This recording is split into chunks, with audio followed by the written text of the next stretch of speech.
Hello everyone, welcome to AptiPlus Academy for Civil Services. This is the video and daily topic-wise news analysis where we cover the news from two important newspapers, that is the Hindu and Indian Express. तो दोनों newspapers से जो important news है उसको समझेंगे. So let's get started with the topic. So today is 15th of July. So the first topic is EU and India FTA negotiation, the free trade agreement which is there between India and EU. Second topic is scaling India for the self-reliance. The third topic is scientific temperament for COVID-19, and the last topic is India-China trade relations, whatever we have learned from the trade between the India and China and how we need to overcome it, right? And apart from this, there will be some MCQs question at the end of this video and the explanation of yesterday question. तो कल जो हमने questions किए हैं उसके answers भी मैं आपको आज बताऊंगा. So stay tuned till end of this video so that you get the correct explanation of the answers. So starting, before we start, I would like to tell you that basically who are new to our channel, do not forget to subscribe AptiPlus Academy for Civil Services on YouTube, and do not forget to hit a like button on this video. So the first topic is EU-India FTA negotiation. This news you can find in the Hindu, and precisely talking about the importance of this news. This is important both for your prelims examination as well as mains examination. In mains, it can be important for your general studies paper too, right, where international relation bilateral agreement is concerned. So वहाँ पे ये सारी चीजें important. Now India and European Union are set to agree on a high level dialogue which is there between the EU and the Indian member on terms of trade and investment, and they're planning to restart the negotiation. The negotiation was there in the pause for past 7 years, right? जो हमारी FTA के जो agreements थी, that was being suspended for 7 years. और जो announcement है that would be taken per virtually because of COVID-19, no physical meeting is being taken place in any country. So this is expected to be going by the virtual mode. ना बात करें कुछ area of agreements की, जिसके बारे में जो पूरे जो डील होगी, जो एग्रीमेंट्स होगी, उनमें से किन किन एरियाज पे कंसर्न होगा, what would be the focus area. So इस समिट में India and you are expected to conclude the several agreement. कुछ कोर एरियाज है वो मैं आपको बताता हूँ. पहला तो होगा road map on the cooperation, किस तरह से आगे सभी चीज़ों पे आगे बढ़ा जाएगा. ना the second would be agreement on research sharing on the civil nuclear cooperation. जो हमारी CNC है, सिविल न्यूक्लियर कॉपरेशन है, उस पर जोर दी जाएगी. And the third would be launch of maritime security dialogue. As maritime security is becoming very significant in terms of 21st century diplomacy. 21st century के diplomacy में maritime security has emerged one of the significant area, right? तो इस चीज़ पे बात होगी. Now the fourth would be negotiation between the Europol and the CBI. जैसे कि जो हमारी सेंट्रल ब्यूरो ऑफ इन्वेस्टिगेशन है और यूरोपियन यूनियन की जो इन्वेस्टिगेशन है, एपेक्स इंस्टीट्यूशन है, वो है यूरोपोल. तो इन दोनों के बीच में एग्रीमेंट होगी. उसके अलावा जो प्रेजेंट में कोविड-19 की सिचुएशन है उसको ध्यान में रखते हुए कोविड-19 के जो इम्पैक्ट्स हैं इकोनॉमी पे और जो उनकी जो ग्लोबल रिसेशन या जो ग्लोबल ऑर्डर पे जो इम्पैक्ट हुआ है, जो नेगेटिव इम्पैक्ट हुई है, that would be high on agenda, right.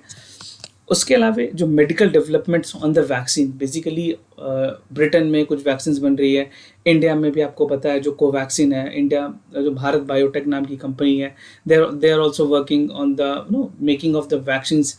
Probably government ने जिस तरह से अनाउंस किया है कि अगस्त में पॉसिबली कुछ लॉन्च होगी, बट साइंटिफिक लोगों का कहना है, जो साइंटिस्ट एक्सपर्ट हैं, कि without 6 month trial is it impossible कि वैक्सीन तैयार की जाएंगी. So that is another course of ambiguity, we are not going to discuss that. So जो वैक्सीन से रिलेटेड जो भी ट्रीटमेंट है, जो डिस्कशंस हैं, उसको आगे कैरी फॉरवर्ड किए जाएंगे. And at the same time जिस तरह से यूएस ने जो मल्टीलैटरल ऑर्गेनिज्म, बेसिकली जो ऑर्गेनाइजेशंस हैं, उनमें जैसे WHO सबसे बड़ी बात है, सब WHO से यूएस ने विड्रॉ करने की बात की है, and that is again raise a concern over the assertive China, right. So this is something where India also need to focuses upon with the multilateral forum, and we need to focus more on the multilateral organization, जहाँ पे और जो important organization में उस पर अपने cooperations दिखा सकें, and India can make a good presence of that particular organization, right? So this is the area of concerns. Now basically talking about the area India and EU trade की अगर बात करें तो EU जो है India की largest trading partner और investor है. दैट अगर परसेंटेज में बात करें तो 11% है इंडिया की ग्लोबल ट्रेड की. सो this is not less, 11% is a good number. And EU has a reservation about the model bilateral investment treaty जो हमारी BIT है उसमें भी EU ने रिजर्वेशन रखा हुआ, और India has propose that basically जो इंडिया ने BIT के चीज़ों को जो रखा था उसका जो मेन मैकेनिज्म था, जो मेन मोटो था, वो dispute mechanism in the Indian courts. और EU हैज़ ऑल्सो वेलकम, अगर सपोर्ट की बात करें तो जो हमारे UNSC है, जो यूनाइटेड नेशन सिक्योरिटी काउंसिल है, उसमें EU के मेंबर्स ने सपोर्ट किया है कि India should be pitched for the permanent seat. Already India has been selected for the non permanent member. Recent में हमने इस न्यूज़ को ऑलरेडी कवर भी किया है अपने एनालिसिस में। तो दिस पॉइंट्स कैन बी को related with the prelims examination. इस तरह के जो सवाल हैं वो प्रीलिम्स से रिलेट करके आपसे पूछे जा सकते हैं। और आगे अगर BIT के बारे में आपको मैं बताऊं तो जो बायलैटरल इन्वेस्टमेंट ट्रीटीज़ है उसका जो मेन मोटो है that is they are the treaties between two countries that aims at protecting the investment made by the investor of the both countries. तो दोनों कंट्रीज़ के जो इन्वेस्टर है, suppose a country A and the B, तो इन दोनों के जो investors हैं उनके जो राइट्स है उनको प्रोटेक्ट करने की गारंटी दी जाएगी, लॉज बनाए जाएंगे। And the protect investor by imposing the condition on the regulatory behaviour, और बेसिकली प्रिवेंट करने जो इंटरफेरेंस है, एक राइट ऑफ फॉरेन इन्वेस्टर को जो राइट होनी चाहिए उस सारी चीज़ों को मुहैया कराना, ताकि उनको जो अपनी इन्वेस्टमेंट है किसी भी कंट्री में, पर्टिकुलर कंट्री अगर इंडिया की बात करें तो वो सारी चीज़ें अच्छे से हो सकी। जैसे एग्जांपल के तौर पे यहाँ पे तो EU की बात हो रही है, अगर मैं अमेज़ॉन की बात करूँ तो वहाँ पे अमेज़ॉन के साथ फैसिलिटी सेंटर्स बनाना या फिर उनको FDI पॉलिसी में कुछ और लिबर्टी देनी, तो ये सारी चीज़ें जो BITs हैं, जो बायलैटरल इन्वेस्टमेंट ट्रीटीज़ हैं, उसमें ये चीज़ें काउंट होती हैं। Now, the second topic is Skilling India for the Self-Reliance. This is written by M. Venkaiah Naidu. He is a Vice President of India. इनकी जब ऐसे कोई सीनियर पर्सनालिटी अगर आप कोई एडिटोरियल लिखते हैं तो आपके लिए काफ़ी इंपॉर्टेंट हो जाता है, क्योंकि जो कंटेंट यहाँ पे है वो काफ़ी रिफाइंड होते हैं, काफ़ी फैक्चुअल कंटेंट होते हैं और कंटेंट काफ़ी ऑथेंटिक होते हैं, राइट। सो इस तरह के एडिटोरियल पे आपको जो फोल्डर पॉइंट है वो ज़रूर नोट करने चाहिए। This you can find in the Indian express and the entire editorial is important for your general studies paper 2 and 3, right. तो पेंडेमिक के टाइम पे अभी जिस तरह से इकोनॉमी की सिचुएशन काफ़ी ज़्यादा डिटोरेट की है, जो हमारी ओवरऑल जो GDP की ग्रोथ है उसकी जो प्रोजेक्शंस हैं वो काफ़ी कम है, और ओवरऑल जो ग्रोथ और सब सेक्टर्स में देखी गई है वो भी बहुत बुरी तरह से गिर चुकी है। The disruption in the global supply chain has severely impacted the livelihood across the sectors, right. चाहे वो हमारे MSME सेक्टर हो, micro small and medium enterprises हों, उसके अलावे जितने भी कोर सेक्टर्स हैं, चाहे वो NBFCs हों, फाइनेंशियल कंपनीज हों, उन सारे में इसका इम्पैक्ट देखने को मिला है। And it is common that the life of the post COVID will not be same, because कोविड-19 के बाद जो रिकवरी होगी वो भी बहुत जल्दी नहीं मिल पाएगी। And at the same time एक रोड मैप बनाने की ज़रूरत है जहाँ पे पोस्ट कोविड एक रिकवरी स्ट्रैटेजी होनी चाहिए कि कैसे इकोनॉमी को बाद में रिवाइव करना है। तो यूनियन गवर्नमेंट ने बेसिकली इसी तर्ज पे एक प्रोग्राम लाया जिसका नाम है Atmanirbhar Abhiyan. This is an the entire aim of this issue, basically जो हमारा आत्मनिर्भर भारत अभियान है, it aims to propel the country on the path of self sustenance, जो सेल्फ रिलायंस है उसके तरफ बढ़ाने देने की ज़रूरत है। तो आत्मनिर्भर कोई एक सेक्टर पे नहीं है, जो सरकार की कोशिश है कि जो आत्मनिर्भर अभियान है उसको सारे सेक्टर्स में प्रमोट किया जाए, यूथ को लाया जाए, इंटरप्रेन्योर्स को लाया जाए, सारे जो पर्टिकुलर साइंटिस्ट हैं उनको मोटिवेट किया जाए, चाहे वो डिफेंस हो, चाहे इंटरनेट कॉपरेशन हो, स्पेस टेक्नोलॉजी हो, सारे जगह पे we need to make India more reliance, more atmanirbhar, right. Now AIIMS of अगर आत्मनिर्भर भारत अभियान की बात करें तो basically it aims to build the capacities across the sector, जैसे मैंने आपको बताया सारे सेक्टर्स में, and even it aim to promote the local products. जो कहीं अगर लोकल प्रोडक्ट्स है, कोई लोकल मैन्युफैक्चरिंग है, जिसको पहले हम लोग बेसिकली GI का टैग दिया करते थे, अगर कोई लोकल प्रोड्यूस है या कोई किसी भी तरह की एक्टिविटीज़ हैं तो उसको प्रमोट करना अक्रॉस द इंडिया। और जो आत्मनिर्भर है is not meant to promote the protectionism but it is the isolation of eradicating the trade barriers. जो ट्रेड बैरियर्स है, जो भी दूसरे कंट्रीज के साथ जो नेगोशिएशन है, उसको कम करके इंडिया को सेल्फ डिपेंडेंट बनाने की कोशिश की गई है।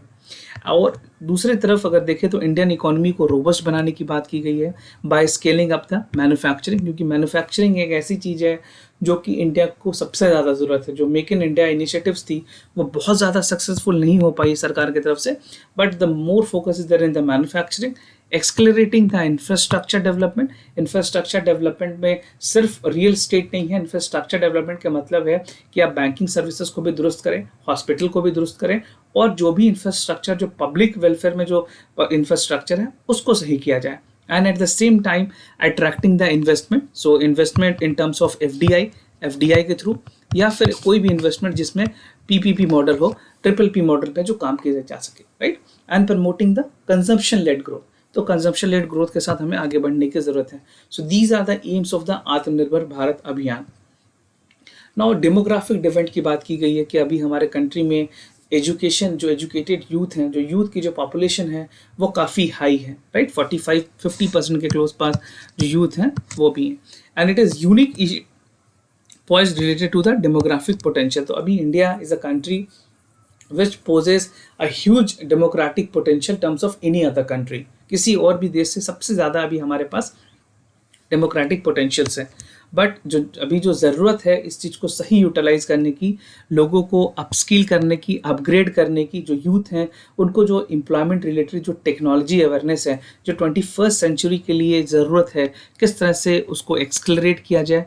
जो पेस ऑफ सेल्फ रिलायंस है, चाहे वो किसी सेक्टर में भी हो सकती है, इंटरप्रेन्योरशिप में हो सकती है, गवर्नमेंट के साथ कोलैबोरेशंस में हो सकती है, एग्रीकल्चर सेक्टर्स में हो सकती है, any sector government is looking forward कि लोगों को ज़्यादा से ज़्यादा टेक्निकली अपग्रेड किया जाए, ताकि वो अपने जिस भी कंसर्न एरिया में काम करना चाहते हैं उसमें अपना बेस्ट दे सके, और उसका जो कंट्रीब्यूशन वो नेशन में बहुत ज़्यादा हो, अच्छा हो, and at the same time it would build the nation building, और इकोनॉमिकली वो नेशन की जीडीपी में कंट्रीब्यूट करे, right.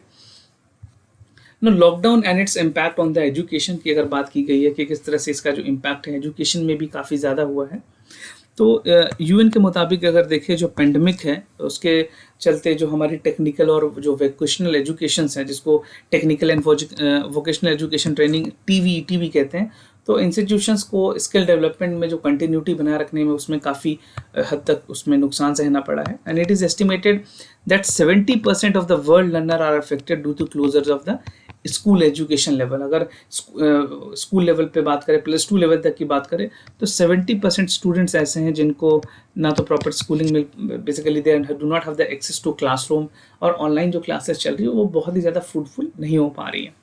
Now, TVFT is again institution which play an important role in equipping the youth with the skill of the employment, including those needed for the self-employment। तो इस तरह से अभी क्या है, जो प्रोफेशनल कोर्सेज हैं वो भी बेसिकली ऑनलाइन मोड पे हैं, तो टेक्निकल और जो वोकेशनल एजुकेशन ट्रेनिंग है that is again being part through the online mode, and this will help upgrading the reskilling and the low skill youth. जो हमारे टाइप 2 सिटीज़ में या फिर जो छोटे शहरों में लो स्किल यूथ हैं उनको कहीं ना कहीं अपस्केल किया जाएगा, रीस्किल किया जाएगा, राइट। तो कंक्लूजन क्या है? कंक्लूजन की अगर बात करें तो इंडिया स्किल रिपोर्ट 2020 के मुताबिक millionaires constitute nearly 47% of the country working population. तो जितने वर्किंग पॉपुलेशन की अगर बात करें जो कि ऑर्गेनाइज सेक्टर में जो लोग काम कर रहे हैं उनकी जो परसेंटेज है, उनकी जो तादाद है दैट इज़ 47%, राइट। और to remain globally competitive post COVID के बाद की अगर बात करें, this is the strategy which we have to follow post COVID. तो India need to focus on skill, scale and speeding. Speed in terms of the manufacturing, skilling in terms of making people more reliable to the education, online education, and scaling in terms of the productions, right? And India has the potential to emerge as a global hub for providing the skilled manpower to the other nations, right? तो अभी भी आप देखोगे चाहे वो California के silicon valleys हो या गूगल हो, फेसबुक हो, जितने बड़े बड़े सीईओज हैं या जो एम्प्लॉयज़ की बात करोगे तो इंडियन का काफ़ी सब्सटैंशियल कंट्रीब्यूशन है किसी भी बड़े कंपनीज में, right. And we can prove to the world that 21st century belongs to India through self-belief, dedication and discipline. So these are something which has to be there in an individual basis, and government also need to follow these three things, that is self-belief, dedication and discipline. तो इस तरह के points जो हैं आपको ऐसे लिखने में भी कई बार मदद करेंगे। Now moving to the other topic, that is scientific temperament for the कोविड-19। इसमें बात की गई है किस तरह से एक साइंटिफिक टेम्परामेंट की ज़रूरत है जो कोविड-19 है उस सिचुएशन से। एक लेहमैन का जो बेसिकली जो विचारधारा है, जो लेहमैन जिस तरीके से सोचते हैं और जो साइंटिस्ट जिस तरीके से सोच रहे हैं कोविड को देख रहे हैं, तो दोनों के बीच में जो नज़रिया है, जो डिफरेंस है देखने की, उसके बारे में बात की गई है। So this is again very important for your general studies paper 3। ना अगर बात करें साइंटिस्ट की, जैसे मैंने आपको बताया इनमें दो कंपैरिजन की गई है, एक तो नॉर्मल पब्लिक के बीच में, एक नॉर्मल सिटीजन के बीच में, और एक साइंटिस्ट और डॉक्टर्स के बीच में जो व्यू है कोविड-19 को लेकर के उसके बारे में। तो अगर साइंटिस्ट की बात सुने तो ज़रूरत है एक बेटर मैनेजमेंट की, पेंडेमिक को कैसे अच्छे तरीके से मैनेज किया जा सकता है। बट साइंटिस्ट भी पूरी तरह से क्लियर अपनी जो बातें हैं पब्लिक हेल्थ इंफॉर्मेशन के लिए वो नहीं रख पा रहे, because they fail to do so due to the interference of the politician. The political interference है, उसके वजह से वो भी अपने बेस्ट आउटकम को नहीं दे पा रहे हैं। And there has been mistrust in the efficacy of medicine management. जो मेडिकल मैनेजमेंट है उसकी जो एफिकेसी है वो कहीं ना कहीं गिरी है, बिकॉज पीपल आर नॉट, जो गवर्नमेंट इंटरवीन करने नहीं दे रही है, and people is not understanding very accurately कि किस तरह से चीज़ों को काम करने की ज़रूरत है। मैं आपको एक एग्जाम्पल के तौर पर बताता हूँ कि कुछ लोगों में ऐसा देखा गया है, जो मास्क है, मास्क वेयरिंग का जो एक मैंडेटरी प्रोविजन बताया गया है कि अगर आप घर से बाहर निकलते हैं तो you have to wear the mask, तो people are not actually aware कि उनको मास्क कैसे पहनना है, क्लोज प्रॉक्सिमिटी में कितनी दूरी बना कर रखनी है। नो, पीपल स्नीज और कफ तो वो अपने मास्क हटा के कफिंग कर रहे हैं। तो आपको पता है कि even droplets can cause millions of droplets there in the one sneeze, so it can definitely affect all other people who are in the surrounding. तो इस तरह की चीज़ों को ध्यान देने की काफ़ी ज़्यादा ज़रूरत है, मास्क को सही पहनने की ज़रूरत है। तो ये सारी चीज़ों को जो बेसिक इन्फॉर्मेशन है वो सबसे ज़्यादा लैकिंग, और लोगों ने मास्क पहनना एक कहीं ना कहीं सोशल अपने आप को कि वी आर रिस्पॉन्सिबल पीपल वो दिखाने के लिए पहन रहे हैं, but not exactly the way it should be there in the scientific way, right. And we protect one another from infection when we wear mask. तो वो मास्क सिर्फ दिखाने के लिए नहीं है बल्कि ये प्रोटेक्ट करने के लिए। तो ऐसा ना हो कि आप कहीं बात कर रहे हैं किसी शॉप पे कहीं भी गए तो मास्क हटा के मत करें, not, this is not the way. So you need to understand the importance of mask, why it has been imposed by the government, why it has been made mandatory.